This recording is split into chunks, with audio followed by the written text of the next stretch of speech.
നടുവിൻ്റെ disk തെറ്റിയാൽ എന്ത് ചെയ്യും എന്ന് എല്ലാവർക്കും സംശയമുള്ളൊരു കാര്യമാണ്. അപ്പോൾ ഞാൻ ഇന്ന് ഈ ഒരു ടോപ്പിക്കിൽ എന്താണ് നടുവിന് ഡിസ്ക് തെറ്റുക എന്ന് പറഞ്ഞാൽ എന്താ ഉദ്ദേശിക്കുന്നത്, നമുക്ക് എങ്ങനെ അത് മാനേജ് ചെയ്യാൻ പറ്റും എന്നുള്ള കാര്യം ഡിസ്കസ് ചെയ്യാനാണ് ഉദ്ദേശിക്കുന്നതാണ്. ഞാൻ doctor Nishad, consultant pain physician, cortex spine and pain care, Kozhikode.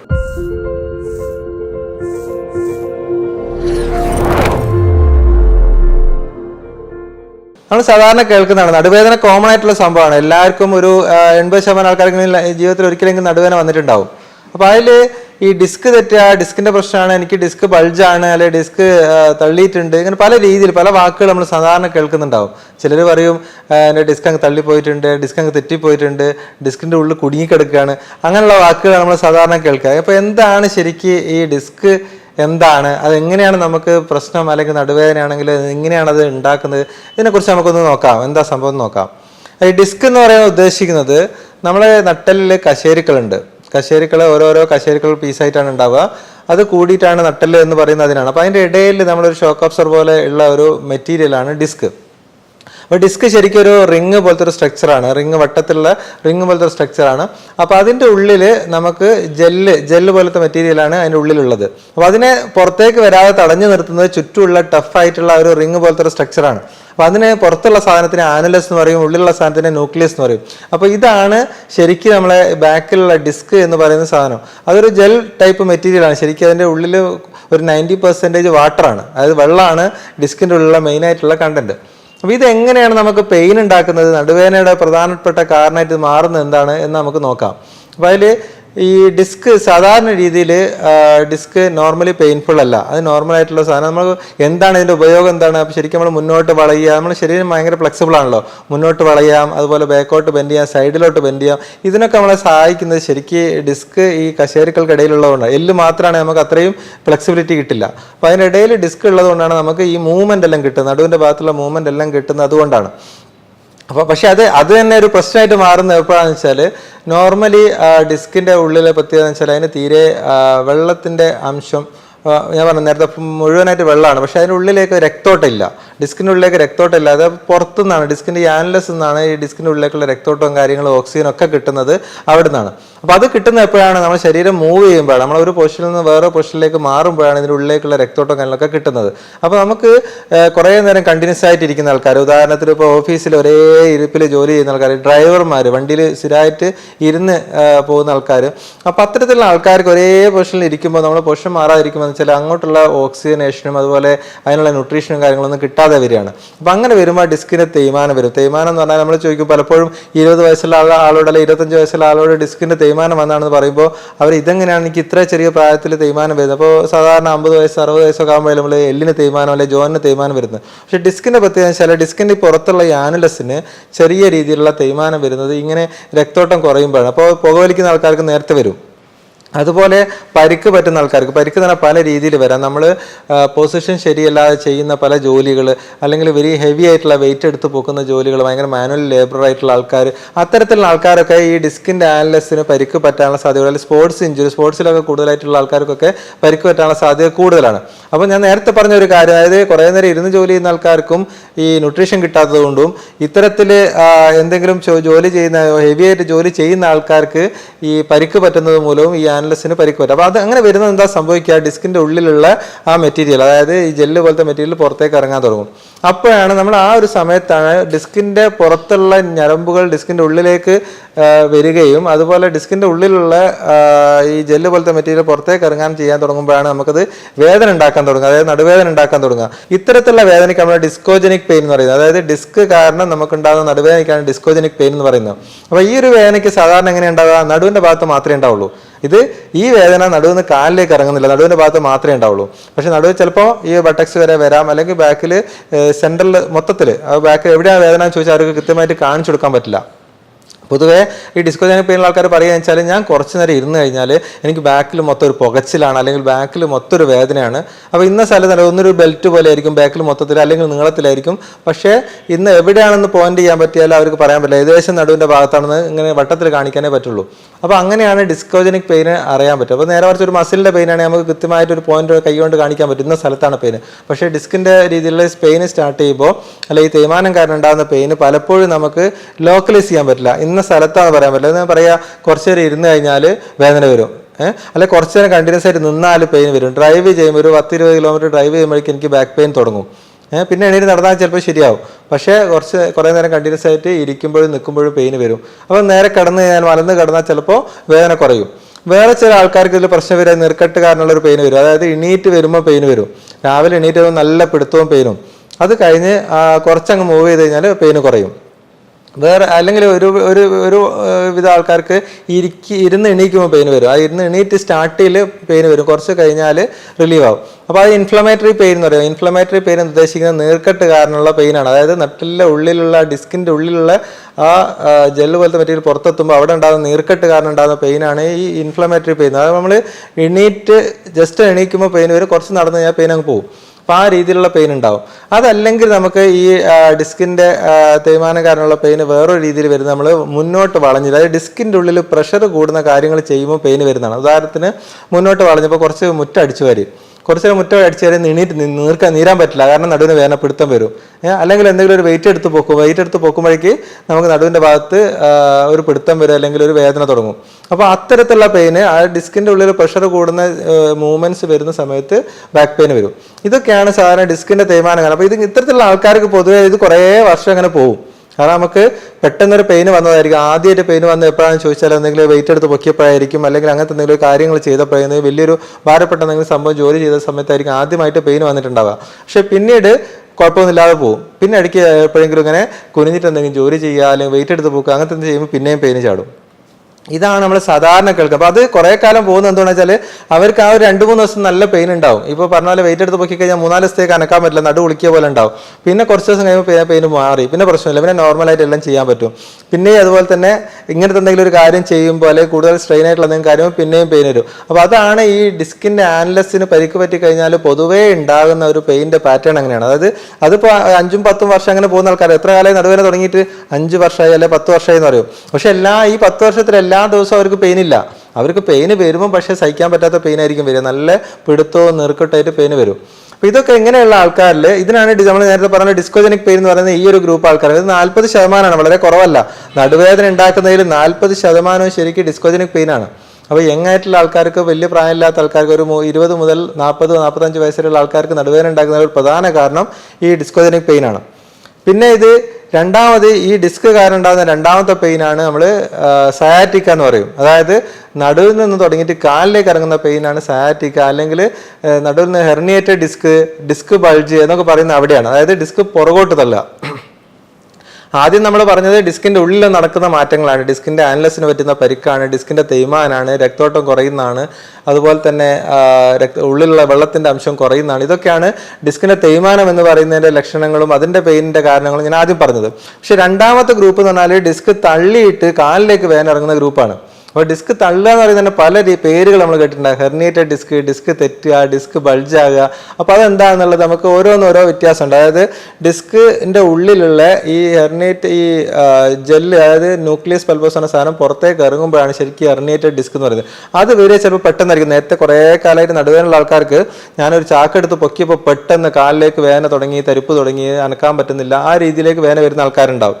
ചില ആളുകൾക്ക് ചെറിയ രീതിയിൽ, അതായത് കാലിന് ചെറിയ പെയിന്, കടച്ചിലായിട്ട് വരും, കുറച്ച് നേരം നടക്കുമ്പോൾ കടച്ചിൽ വരും, അങ്ങനെ വന്ന് കുറച്ച് കഴിഞ്ഞപ്പോൾ കൂടി വന്നിട്ട് വേദനയായിട്ട്. 2 രീതിയിലും അതുപോലെ ഈ നടുവിൽ നിന്ന് കാലിലേക്കുള്ള വേദന വരാം. പെട്ടെന്നൊരു ആക്സിഡൻറ്റോ അല്ലെങ്കിൽ എന്തെങ്കിലും വെയിറ്റ് എടുത്ത് പോകുമ്പോൾ പറ്റുന്ന രീതിയിലും, അല്ലാതെ മെല്ലെ കൂടി വന്ന് വരുന്ന രീതിയിലും വരാം. 2 രീതിയിലും ഹെർണിയേറ്റഡ് ഡിസ്ക് പെയിൻ ഉണ്ടാക്കാം. അപ്പോൾ ഈ ഹെർണിയേറ്റഡ് ഡിസ്ക് എന്നുകൊണ്ട് ഉദ്ദേശിക്കുന്നത് ഡിസ്ക് പുറകോട്ട് തള്ളുക എന്നുള്ളതാണ്. ആ പുറകോട്ട് ചിലപ്പോൾ ഒരു സൈഡിലേക്കായിരിക്കും. ഡിസ്ക് പറയുകയാണെങ്കിൽ ഒരു ഡിസ്ക് തള്ളുമ്പോൾ ഇടയ്ക്ക് വലത്തേക്കാൽ, ഇടയ്ക്ക് ഇടത്തേക്കാൽ എന്നുകൊണ്ട് 2 സൈഡിൽ മാറി വരുന്നത്, അങ്ങനെയൊക്കെ ചോദ്യം ഉണ്ടാവും. അപ്പോൾ ഡിസ്കിൻ്റെ പ്രത്യേകത വെച്ചാൽ ഡിസ്കിൻ്റെ പുറകെ 2 സൈഡിലേക്ക് ഞരമ്പ് പോകുന്നുണ്ട്. ഇടത്തെ സൈഡിലേക്കും വലത്തെ സൈഡിലേക്കും ഞരമ്പ് പോകുന്ന ഒരു ഡിസ്കിൻ്റെ പുറകിൽ നിന്ന് പോകുന്നുണ്ട്. അപ്പോൾ അത് ഡിസ്ക് എങ്ങോട്ടാണ് തള്ളുന്നത്, അല്ലെ ഏത് ഭാഗത്തേക്കുള്ള നെർവിനെയാണ് ഇറിറ്റേറ്റ് ചെയ്യുന്നത് അനുസരിച്ചാണ് ഏത് ഭാഗത്തേക്കാണ് വേദന വരിക എന്ന് നമുക്ക് പറയാൻ പറ്റും. അപ്പോൾ ഡിസ്ക് തള്ളിയത് വലത്തെ സൈഡിലേക്കാണെങ്കിൽ അപ്പോൾ വലത്തെ കാലിലേക്കുള്ള ഞരമ്പിൻ്റെ ഭാഗത്തേക്കാണ് പ്രശ്നം വരിക.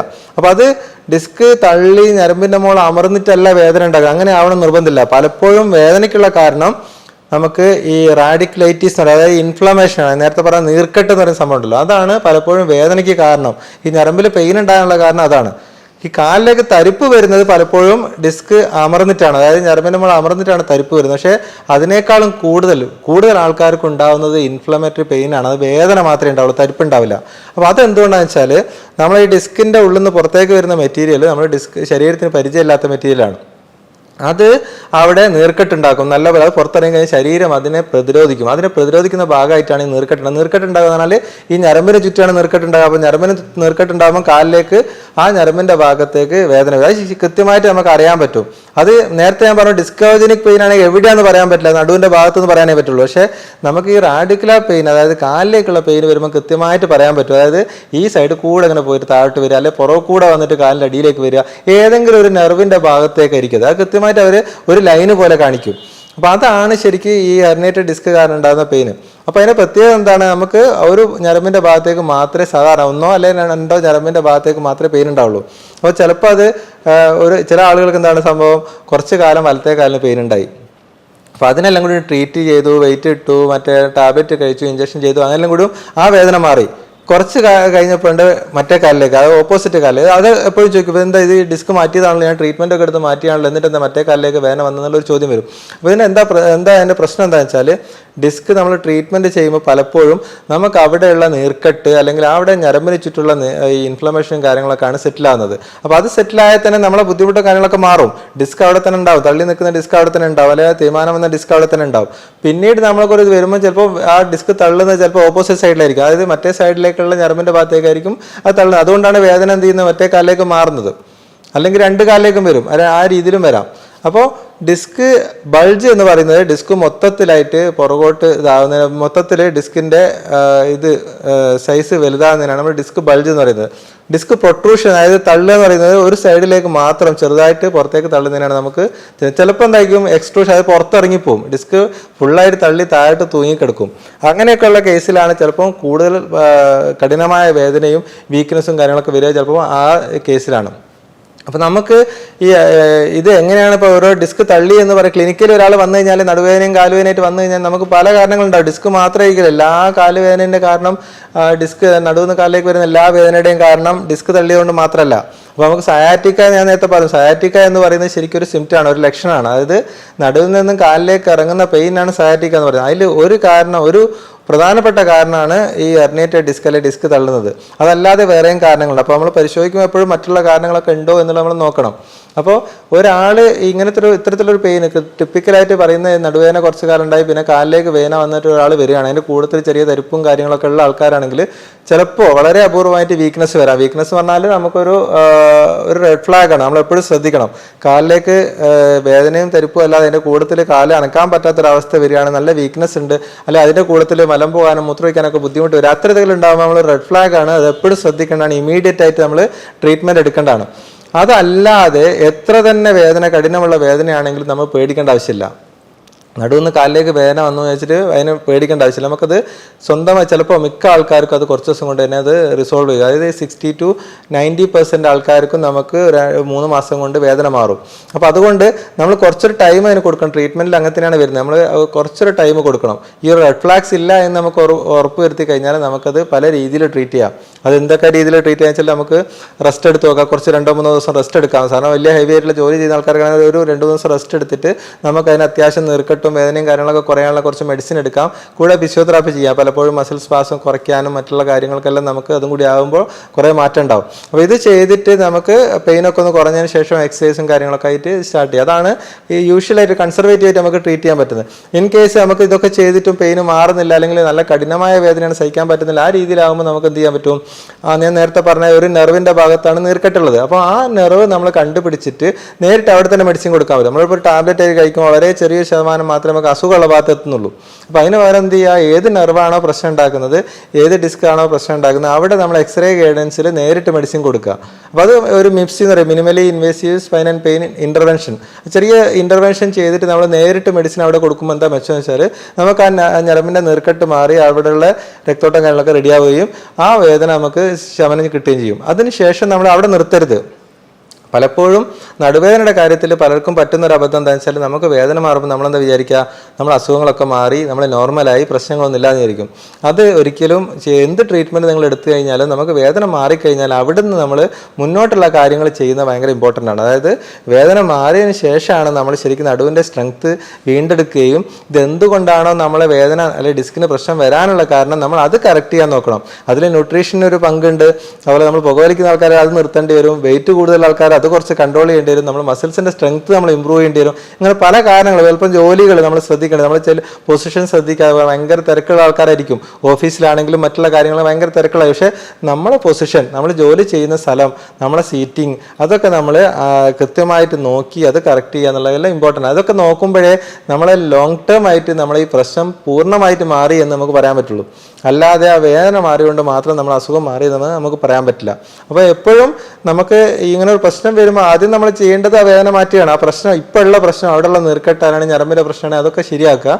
അതിനുശേഷം നമ്മൾ എന്ത് ചെയ്യുക, നമുക്ക് മുന്നോട്ട് അത് വീണ്ടും വരാതിരിക്കാനുള്ള പ്രശ്നം, ആ വേദന വീണ്ടും വരാതിരിക്കാനുള്ള കാര്യങ്ങളൊക്കെ നമ്മൾ അതിൻ്റെ കൂടുതൽ സൂക്ഷിക്കണം. അതാണ് നമ്മൾ പ്രധാനമായിട്ട് ശ്രദ്ധിക്കേണ്ട കാര്യം.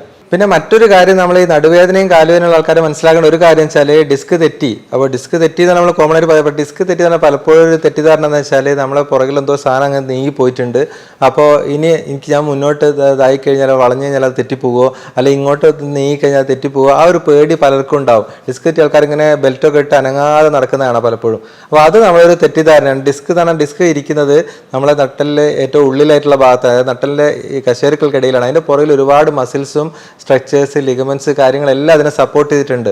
അപ്പോൾ നമ്മൾ വിചാരിച്ച പോലെ നമ്മളൊന്ന് ജസ്റ്റ് അങ്ങോട്ടും ഇങ്ങോട്ടും തിരിയുമ്പോഴേക്ക് തെറ്റിപ്പോകുന്നൊരു സാധനമല്ല ഡിസ്ക്. അപ്പോൾ ഡിസ്ക് തെറ്റാന്ന് ഉദ്ദേശിക്കുന്നത് ഡിസ്കിൻ്റെ ഉള്ളിലുള്ള ഈ മാറ്റങ്ങൾ കാരണം പുറകോട്ട് നീർക്കെട്ട് വരിക അല്ലെങ്കിൽ പുറകോട്ട് നീങ്ങി വരുന്നതുകൊണ്ടാണ്. അപ്പോൾ അത് നമ്മൾ ജസ്റ്റ് ഒരു മൂവ്മെൻറ്റ് കാരണം തിരിഞ്ഞുകൊണ്ടോ മറിഞ്ഞുകൊണ്ടോ ഒന്നും അത് നീങ്ങിപ്പോകുന്ന ഒരു പ്രശ്നം വരുന്നില്ല. അത് നമ്മളെപ്പോഴും മനസ്സിലാക്കേണ്ട കാര്യമാണ്.